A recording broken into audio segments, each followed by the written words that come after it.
أعوذ بالله من الشيطان الرجيم بسم الله الرحمن الرحيم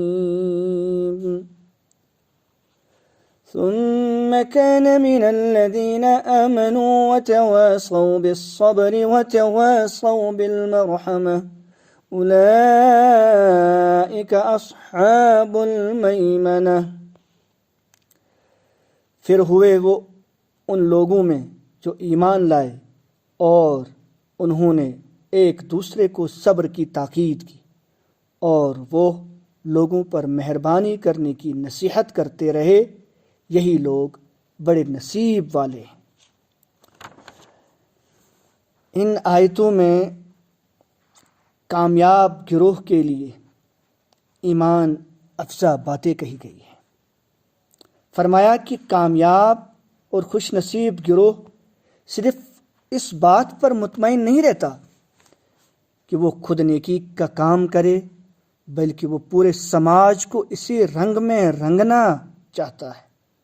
چنانچہ اس کے لیے وہ دوسروں کو صبر کی تلقین کرتا ہے اور دوسروں کو انسانی ہمدردی اور ایک دوسرے کے ساتھ مہربانی کے سلوک کرنے پر ابھارتا ہے۔ اور جب تک کسی سوسائٹی میں ایک دوسرے کو نیکی پر ابھارنے اور بھلے راستے پر چلنے کے لیے ہمت بندھانے کا رواج باقی رہتا ہے، وہ سوسائٹی اخلاقی اعتبار سے گرنے نہیں پاتی۔ اگر ایک گرتا ہے تو دوسرا اسے اٹھا لیتا ہے، اگر ایک بگڑتا ہے تو دوسرا اس کا ہاتھ پکڑ لیتا ہے۔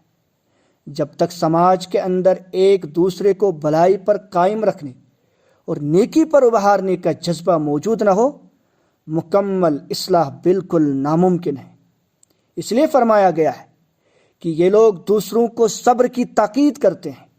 نیکی کی راہ پر چلنے میں انہیں جن مصیبتوں کا مقابلہ کرنا پڑتا ہے، انہیں برداشت کرنے کی قوت ان کے اندر پیدا کرتے ہیں، ان کی ہمت بندھاتے ہیں اور انہیں دوسرے انسانوں کے ساتھ ہمدردی اور مہربانی کا سلوک کرنے پر ابھارتے ہیں، اور اس طرح پورے معاشرے میں باہمی ہمدردی، محبت اور خلوص کی فضا پیدا کرنے میں مدد دیتے ہیں۔ یہی لوگ، آخر میں فرمایا، یہی لوگ دراصل بڑے نصیب والے ہیں۔ آخرت کی زندگی کی کامیابیاں انہی کے لیے ہیں۔ کیوں؟ کیونکہ یہی اللہ کی حقیقی نعمتوں کا لطف اٹھائیں گے جنت۔